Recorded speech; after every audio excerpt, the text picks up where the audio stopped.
નમસ્કાર દર્શક મિત્રો, આપ જોઈ રહ્યા છો લોકમૈત્રી ન્યૂઝ. હું છું એન્કર અર્પિતા પટેલ. હવે જોઈએ અગત્યના સમાચાર. વડોદરામાં કોંગ્રેસ નેતા રાજેન્દ્રસિંહ ગોહિલના પુત્ર અનિરુદ્ધસિંહ ગોહિલ વિરુદ્ધ બળાત્કાર અને એટ્રોસિટીની ફરિયાદ નોંધાઈ હતી.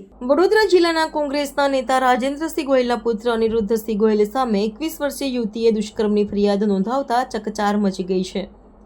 નંદેસરી પોલીસે આ મામલે ગુનો નોંધીને આરોપીની શોધખોળ હાથ ધરી છે. 26 વર્ષીય આરોપી અનિરુદ્ધસિંહ ગોહિલે યુવતીના ઘરે અને હોટેલમાં લઈ જઈને વારંવાર દુષ્કર્મ આચર્યું હતું. આ દરમિયાન યુવતી ગર્ભવતી થઈ હતી અને ત્યારબાદ આરોપી અનિરુદ્ધસિંહ ગોહિલે જબરદસ્તી અબોર્શન કરાવી દીધું હતું.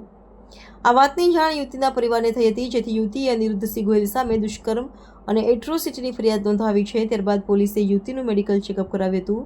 બીજી તરફ નંદેસરી પોલીસે ટીમો બનાવીને આરોપીની શોધખોળ શરૂ કરી છે.